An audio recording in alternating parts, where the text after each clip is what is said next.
जय श्री राम दोस्तों। तो आज की वीडियो में जानेंगे कि आखिर क्यों प्रेमानंद जी महाराज भजन और ब्रह्मचर्य के लिए इतना जोर देते हैं। तो वीडियो को पूरा देखना और वीडियो अच्छा लगे तो लाइक और चैनल को सब्सक्राइब कर देना, क्योंकि ऐसे भजन फिटनेस और ब्रह्मचर्य से जुड़ी जानकारी हमारे चैनल पर आपको मिलता रहेगा।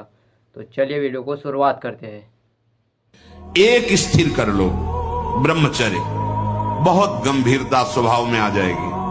ब्रह्मचारी का स्वभाव गंभीर होता है, विचार परिपक्व होता है, स्मृति प्रवीण होती है उसकी, और हर कष्ट सहने की सामर्थ्य होती है। गर्मी, सर्दी, बरसात, पीड़ा, अपमान, निंदा, वो महान शीतलता अंदर प्रदान करता है। मस्ती एक रहती है, और कहीं निरंतर भजन और ब्रह्मचर्य, फिर क्या दुर्लभ रह गया संसार में उसके लिए। एक बार अपने स्वरूप में आ जाओ, भगवान के अंश हो। एक बार आ जाओ, मरना एक बार है, 100 बार नहीं। ध्यान रखो, 100 बार नहीं मरना है, एक बार मरना है, और वो निश्चित समय है, कोई बिना समय के मार नहीं सकता। संत जो बोल रहे हैं उनकी बात मान लो तो परमार्थ का मार्ग खुल जाएगा। नहीं, बिल्कुल नहीं खुलेगा। घूम घूम के उसी में भूल भुलैया में जाओगे। और सदगुरुदेव जो आज्ञा कर दे उस पर कभी भी अनुमति मत लीजिए। आज्ञा में अनुमति की गुंजाइश नहीं होती। कि आपने कहा कि इतने बजे उठना है, तो अगर इतने बजे उठे तो चलेगा, और अगर वो हाँ कहने शुरू कर दिए तो आप गिर गए। ध्यान रखना, आज्ञा के बाद कोई अनुमति की गुंजाइश नहीं होती। वही शुभ दिन है, वही मंगल दिवस है जब हृदय की अयोध्या में इनका राज तिलक हो। ये अब हृदय भगवान के नाम है, फिर क्या परवाह करना, वो देखेंगे। बड़े अंतर की बात कहते हैं। जितनी अपनी जिम्मेवारी तुम अपने सिर पर परेशान होगे, और जितनी जिम्मेवारी इनको दे दोगे, बड़ा मंगल हो जाएगा। कमजोर नहीं है, बहुत बलवान। अनंत ब्रह्मांडों को अपने एक अंश शेष जी के रूप सरसों की दाने की तरह रखे। तुम्हारा भार क्या है? अनंत ब्रह्मांडों में, एक ब्रह्मांड में, एक भारत देश के किसी एक प्रदेश में, एक जिला में, एक गांव में, एक घर में, एक कोने में हो तुम। अनंत ब्रह्मांडों को अपने फल पर सरसों की दाने की तरह रखे। सब भार समर्पित कर दो, निश्चिंत होकर अपने कर्तव्य का पालन करते हुए नाम जप करो, महामंगल हो जाएगा। सिंहासन त्रिभुवनपति हिरण्यकश्यप, जिसकी एक ललकार गर्जना में बड़े बड़े देवता हाथ जोड़कर खड़े होते हैं, वही है भगवान का दिव्य पार्षद, कोई और थोड़ी है। जाके साष्टांग दंडोत किया, पिता गोद में उठा, दुलार किया। तुम्हें सबसे ज्यादा पसंद क्या है? हिरण्यकश्यप ने पूछा। उनका पिता श्री, मुझे भगवान की ये नवधा भक्ति बहुत प्रिय। हरि की नवधा भक्ति प्रिय सुनते ही आग बबूला हो गया। उठाकर प्रहलाद जी को पटक दिया सिंहासन के नीचे, और कहा, किसने ऐसी बुद्धि हमारे इस बालक की कर दी? प्रहलाद जी ने कहा, ऐसी मति सिखाने पढ़ाने से नहीं होती दैत्यराज। भाषा बदल गई। जिसे पिताश्री कह के प्रणाम किया था, देखा भगवान का विरोधी, तो कहा, दैत्यराज, ये किसी के सिखाने पढ़ाने से बुद्धि नहीं होती। ये महापुरुषों के पादरज अभिषेक से ऐसी निष्ठा जागृत होती है। बोले, मार डालो इसको, हाथियों से कुचला दो। बड़े बड़े मत वाले हाथी से कुचलाए। भाले, अस्त्र, तलवार, इनसे बाल नहीं काट पाए। जो पहाड़ के नीचे दबा दो, जल में डुबा दो, बड़ी जहरीली गैस के उसमें बंद कर दो। सब उपाय, ना किसी अस्त्र से, न शस्त्र से, न कृत्या उत्पन्न करके, न कृत्या से, न जहर से, नाना प्रकार के सर्प आदि मारण प्रयोग किए, कुछ नहीं। हार गया, भयभीत होकर बैठा था। और स्वादिष्ट बलिष्ठ भोजन, आत्मशोधन करने वाले उपासक को जरूरत नहीं, कोई जरूरत नहीं।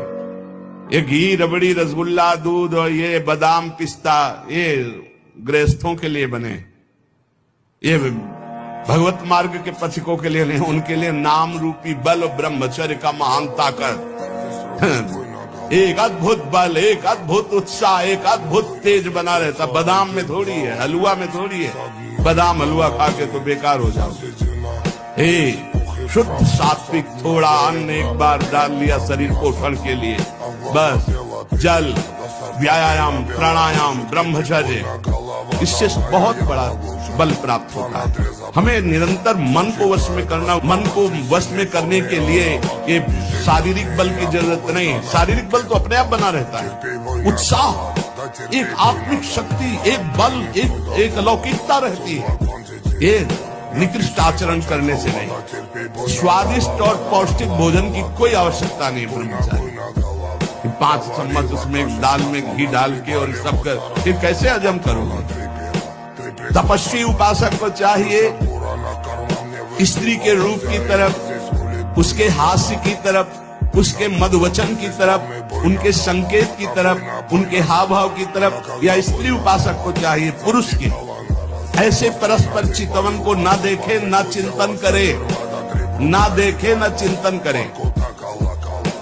परस्पर विरोधी शरीर को राग पूर्वक देखना, उनके अंग प्रत्यंगों का चिंतन करना, उनकी बातें करना, ये ब्रह्मचर्य कदापि नहीं रह सकते जो ऐसे आचरण वाले लोग हैं। आप अपने को निर्बल समझकर इसको सबल मान बैठे हैं, इसीलिए हमारा पतन हो रहा है।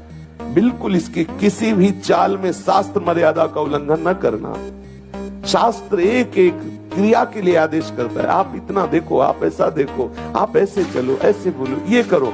और जहां आपने मन के अनुसार किया तो आपको ये सिखाएगा, इस बात को पकड़ लीजिए कि नहीं, बुरा नहीं होने देंगे, लेकिन ये धीरे धीरे आपको उसी बुराई में डुबो देगा।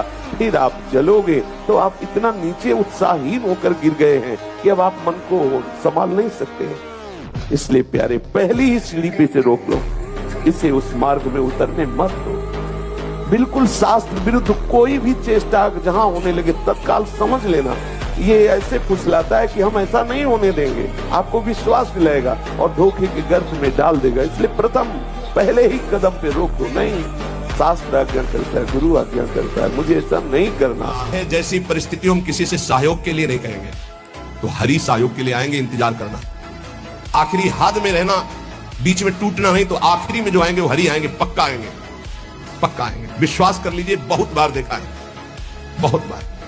आखिरी हद में रहना, बीच में टूटना नहीं, तो आखिरी जो आएंगे वो हरि आएंगे। देख लेना। दुख सुख कैसे पड़े केहू से तनिक न कहिए। कभी ऐसा जीवन में नहीं कहा गया है कि बीमार हो थोड़ा सहयोग करोगे, कभी जीवन में। जैसी परिस्थिति और सेवा में जाने पर कभी आभास नहीं होने दिया कि शरीर कष्ट में है। पूरी यथावत प्रसन्न मुद्रा में सेवा, बाहर निकल गए कि लेट गए। कैसी भी परिस्थिति हो सामने जानने न दो, और किसी को अपने हृदय की कमजोरी मत बता।